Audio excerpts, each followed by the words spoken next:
A German fighter pilot stranded over enemy territory with his fuel tank empty and death closing in, thought he had reached his final moment.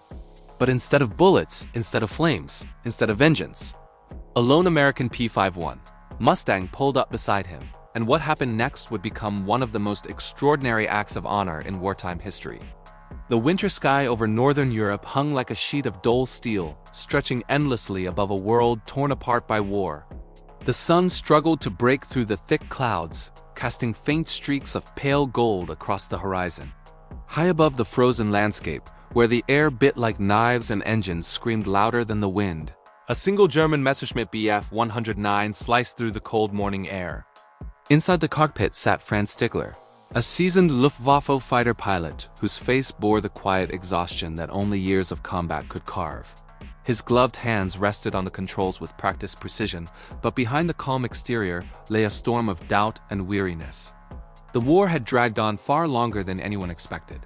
Every flight felt heavier than the last. Below him, the world was an ocean of white fields, burnt forests, and shattered towns. Smoke still rose from distant ruins, another reminder of the never-ending conflict pulling nations apart. Over the crackling radio, stray calls and broken messages echoed through the static, fragments of a sky filled with chaos. Franz's squadron had taken heavy losses in recent weeks. Many of the young pilots he once trained had not returned.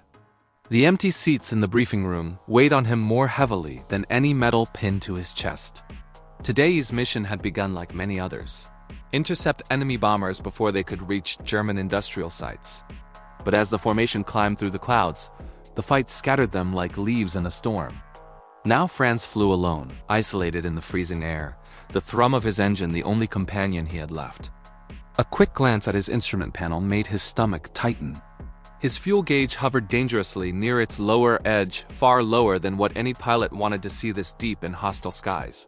He knew what it meant: one wrong turn, one unexpected delay, one enemy encounter at the wrong moment, and he would never make it home. But retreat was not an option. Not today. His duty, his training, and the harsh expectations of war all pressed down upon him like the weight of the sky itself. He steadied his breath, pushing the creeping fear aside. As he banked eastward, scanning the broken clouds for any sign of enemy aircraft, memories flickered through his mind. His first flight with his brother, the oath he had made to his commander, and the silent promise he carried within himself: honor above victory, humanity above hatred. Yet he knew that the skies were merciless. One encounter could erase every conviction, and he had no idea that within minutes he would meet an enemy who would test that promise in a way he never imagined. An encounter that would change not only his fate, but the fate of men thousands of feet below him. Franz adjusted his altitude, skimming the edge of a cloud bank like a shadow sliding across ice. The cold seeped through the cockpit glass, numbing his fingers even through thick leather gloves. He checked his instruments again, hoping, praying that the earlier reading had been a mistake. It wasn't. The fuel needle trembled at the bottom of the gauge, almost resting on empty. Franz inhaled slowly, his breath fogging the glass. "Verdammt," he muttered under his breath. Every pilot dreaded this. Running out of fuel over friendly territory was dangerous. Running out of fuel over enemy territory was a death sentence. He scanned the white wasteland below. Enemy towns, enemy forests, enemy roads. There was no safe place to land. No welcoming field, no familiar airstrip. Instead, the terrain was dotted with craters and wreckage, cold reminders of pilots who had not made it home. The engine coughed once, then again. A harsh metallic sputter rattled the plane, shaking the frame as if the machine itself were pleading for mercy. Franz's grip tightened automatically. His heart kicked into a faster rhythm, but his mind stayed eerily calm, battle-hardened instincts taking over. "Hold together," he whispered to the aircraft, as if it could hear him. Just a little longer. He knew his options, and none were good. He could attempt to glide as far as possible and pray for a flat field. He could ditch the plane and parachute straight into enemy hands. Or he could keep flying until the engine died completely and hope fate had not abandoned him yet. But there was a fourth option, one his training never encouraged, but his heart could not ignore. Find a crippled enemy bomber and offer it a warning shot, then escort it down. A strange tactic, but one that might just let him land behind enemy lines with minimal resistance. Franz blinked away the thought. No, that was madness. And besides, he was the one in trouble, not some enemy bomber. Still, something in his gut urged him to scan the skies again. He banked left, the Messerschmitt shuddering as the engine sputtered a third time, louder, angrier. The propeller slowed for a fraction of a second before catching again. Franz clenched his teeth and fought to steady the plane. Then, through the thinning clouds, he saw it. A massive shape limping across the sky silver, battered, wounded. A P-51 Flying Fortress. Alone, struggling. Smoke billowed from one engine. A second propeller stood frozen. Parts of the fuselage were torn open like shredded metal skin. But it was still flying. Barely. Franz stared. An enemy bomber. Deep over German territory. Far from its squadron. His training screamed one command. Finish it. His fuel gauge screamed another. You are running out of time. Franz felt the weight of both truths pressing down on him, squeezing the breath from his lungs. He nudged his joystick slightly, guiding his crippled fighter toward the bomber. The Messerschmitt trembled beneath him like a dying animal. Just hold on, Franz murmured.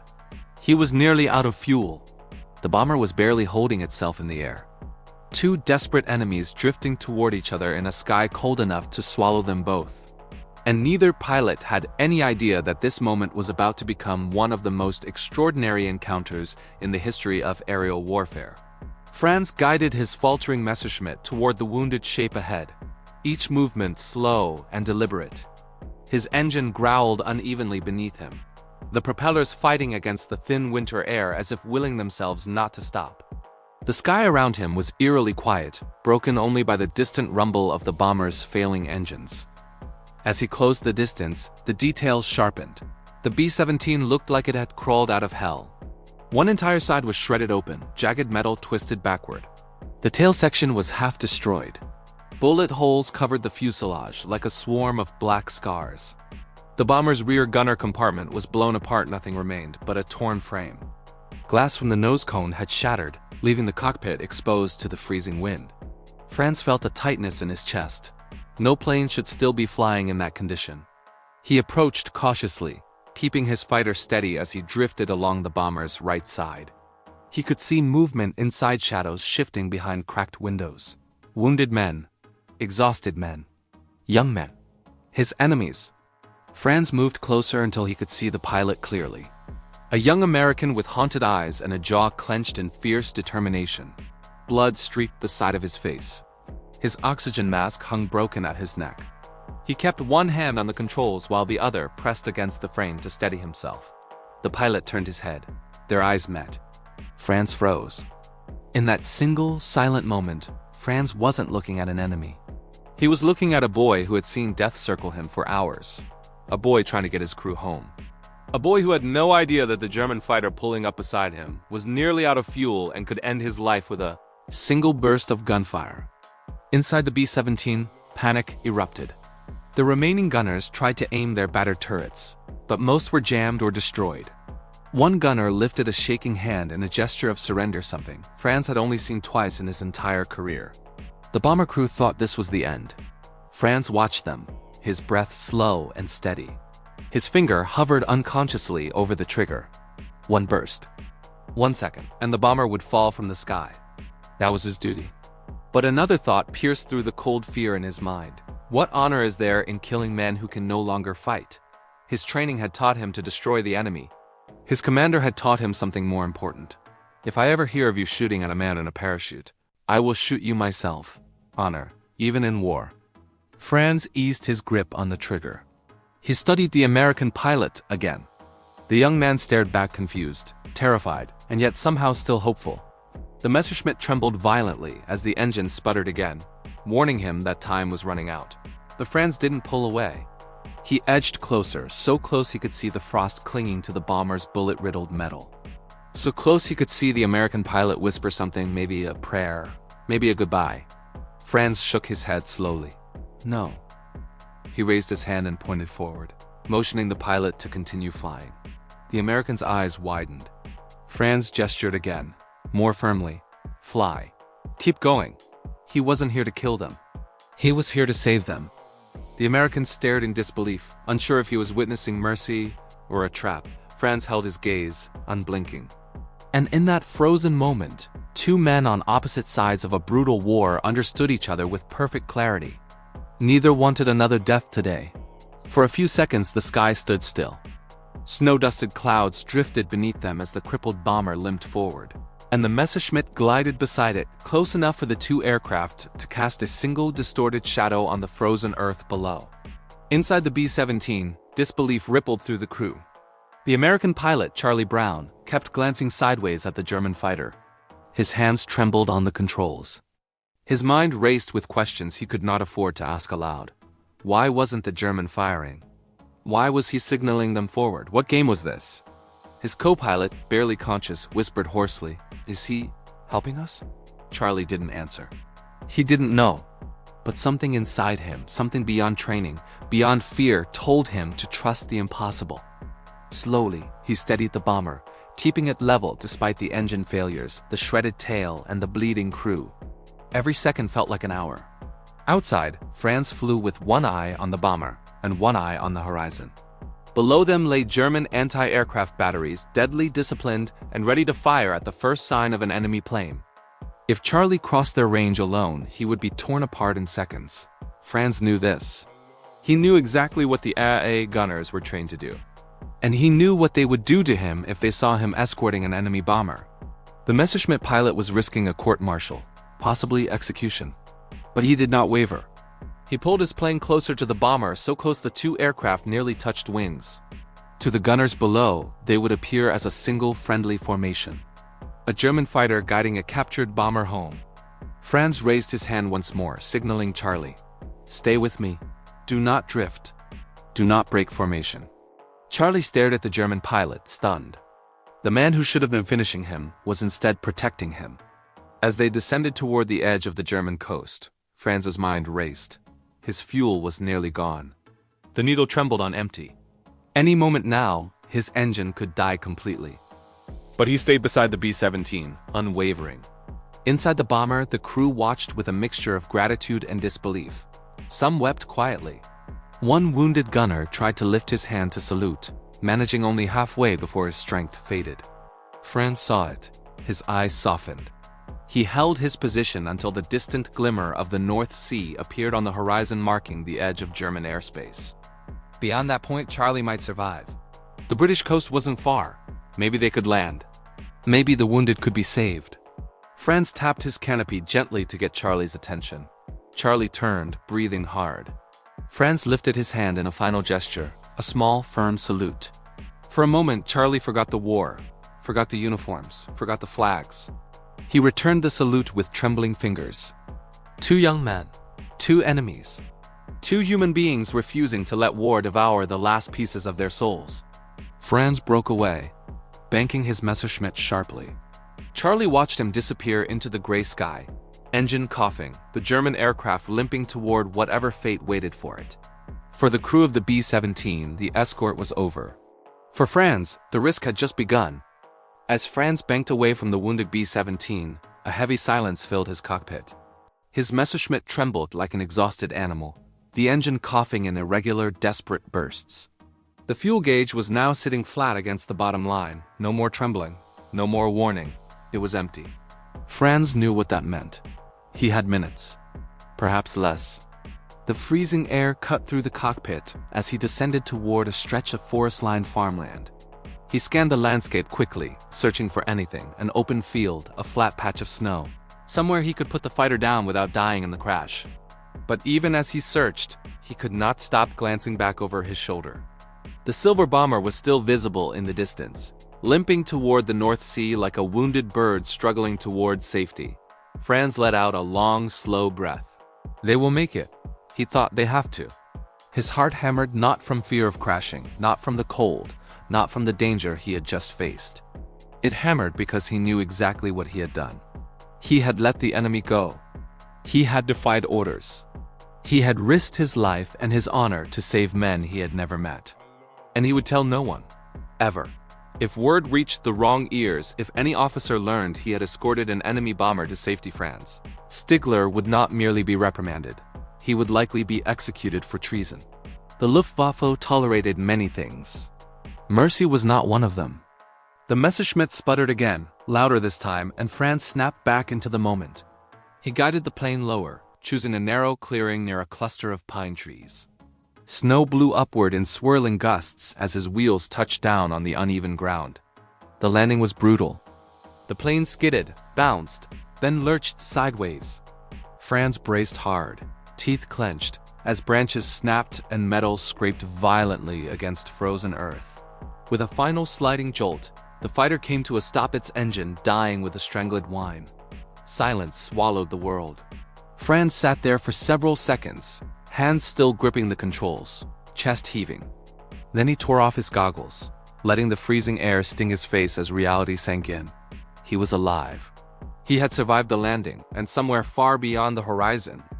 Maybe those American boys were still alive too. He stepped out of the cockpit and trudged through the snow toward a small farmhouse in the distance. He rehearsed the lie he would tell the officers. Engine failure. No enemy contact. Forced landing. Nothing more. The truth would remain locked inside him for the rest of the war. But as he walked, one thought warmed him more than the thick wool of his flight jacket. In a sky filled with hate, he had chosen humanity. He didn't know it yet. But this single decision, this one impossible act of mercy, would come back to him decades later in the most unexpected way. The B-17's fuselage shuddered violently as it limped toward the North Sea. Smoke poured from the crippled engine, mingling with frost and icy wind that battered the wounded aircraft. Inside, the crew clung to their seats as if holding on with sheer will alone could keep the bomber airborne. Charlie Brown, the young pilot, wiped blood from his brow. His hands shook, but he gripped the controls with a mixture of terror and determination. Behind him, the co-pilot struggled to manage the failing engine, while the radio crackled with static and distorted messages. Every attempt to reach headquarters was met with silence. The wounded gunners, some barely conscious, tried to keep an eye on the sky. Flak from distant anti-aircraft guns had torn through their tail section, leaving them exposed. Some of the men whispered hurried prayers. Others stared at nothing at all, lost in the fog of near death. Charlie glanced to his right and froze. For the briefest moment, he saw the Messerschmitt glide silently beside them, like a shadow stretched across the sky. He blinked. Could it really be there? Was the enemy watching them, waiting for a moment of weakness to finish the job? Then, with a signal and impossible gesture of protection, the German fighter guided them forward. Charlie's jaw went slack. He hadn't expected mercy from an enemy pilot. His fingers trembled as he adjusted the throttle, holding the bomber steady and trusting that this unbelievable escort would not end in destruction. Minutes felt like hours. The B-17 shuddered with every gust, every mechanical protest, every gunshot from distant flak batteries. Charlie's mind raced. We might not make it. The crew worked in silent synchronization, every movement calculated. Each man knew that failure meant death. Every minor adjustment, banking the bomber, throttling the engines, balancing weight, was the difference between survival and catastrophe. Somehow, through sheer grit and the guidance of the German pilot, the bomber held together. Charlie saw land in the distance, a stretch of marshy coastline dotted with cliffs and trees. It was not ideal, but it was the best chance they had. He radioed the crew. Prepare for crash landing. Stay calm. We'll get through this. No one spoke aloud. No one could. Their exhaustion and fear were too heavy. But their eyes, wide and alert, silently acknowledged the impossible truth. They were still alive. They were still flying. And in some unexplainable way, the enemy had chosen to let them live. The landing itself was a chaotic ballet. The bomber scraped along frozen fields, wheels breaking through soft snow and ice. Charlie fought to keep the aircraft from flipping. Metal groaned and twisted, a sound like the screams of 100 broken machines. And then miracle. The B-17 came to a stop. Not perfectly, not gracefully, but intact. Every living crew member uninjured enough to move breathed a collective sigh of disbelief. Charlie unclenched the controls, shaking, his face streaked with sweat and blood. Somewhere behind them, far above, a German Messerschmitt faded into the gray sky. Charlie looked upward instinctively, searching for the fighter that had saved them. But it was gone, vanished like a ghost. He knew, deep down, that someone had defied war itself to spare their lives.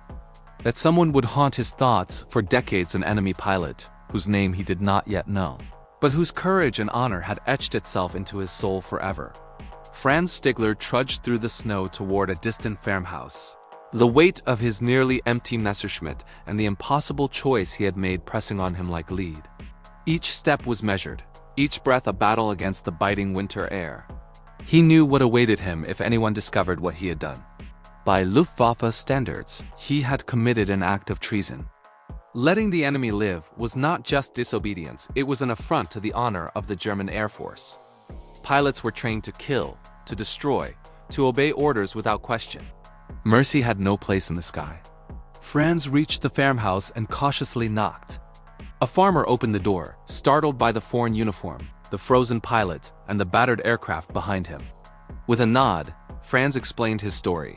Forced landing, mechanical failure, nothing more. Nothing about the bomber. Nothing about the mercy he had shown. He knew that the truth could not exist, not in reports, not in logs, not in the eyes of any superior officer. If the story ever surfaced, Franz would face a court-martial, perhaps even execution. It was a secret he would carry for the rest of his life. Inside, he warmed his hands over a small fire and reflected on the events that had just unfolded. The young American crew, terrified, injured, yet alive, haunted his thoughts. For a fleeting moment, he imagined their faces. He imagined their fear, their hope, their confusion at seeing a German fighter escorting them instead of attacking. And he smiled quietly. Somewhere out there they live, he thought. I gave them that chance. The war raged on outside, indifferent to the lives spared in that single moment of courage. Franz returned to his base as quietly as he had left it, reporting only what was necessary. His commanders noted the forced landing, the mechanical failure, and moved on. No praise, no recognition. Nothing to mark the extraordinary act of mercy he had committed. He resumed his missions, flying the same skies, facing the same danger, carrying the same secret. And every time he climbed into the cockpit, every time his fingers gripped the controls, every time he stared down enemy aircraft, he carried the weight of his choice, an invisible trident of conscience and honor guiding him. For decades, the memory of that flight would remain with him. Not as a story to be told, but as a moral compass, a reminder that even in war, humanity could survive.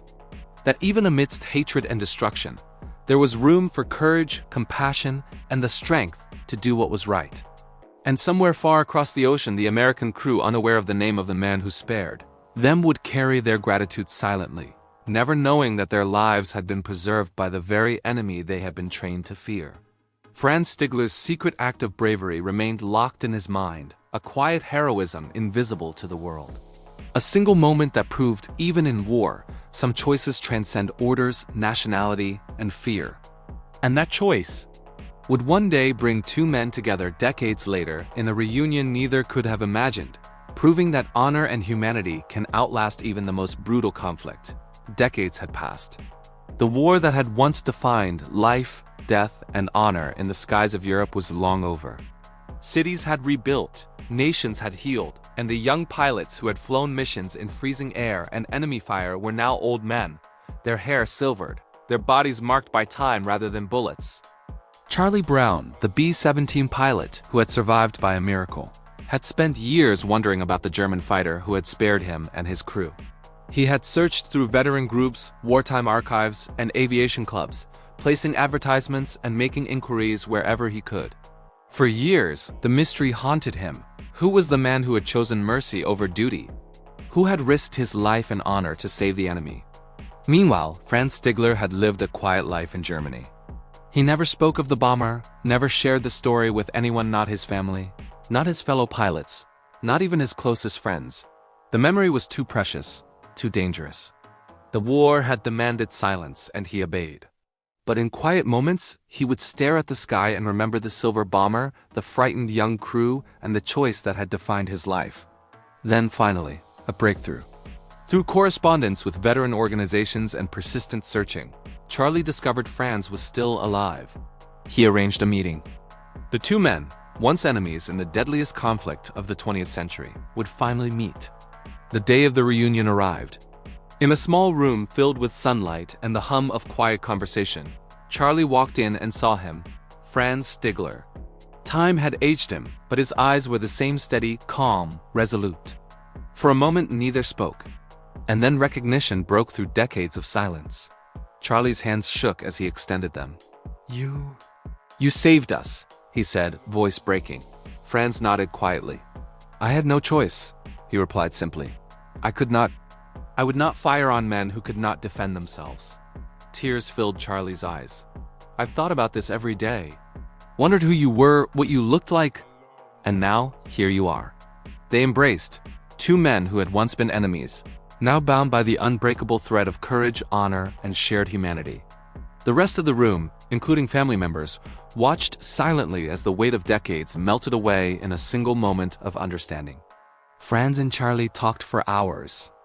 They laughed at memories, shared untold stories, and reflected on the war, the choices they had made, and the humanity that had survived against all odds. What began as a meeting of old soldiers became a testament to mercy, honor, and the bonds that transcend nationality, politics, and even conflict.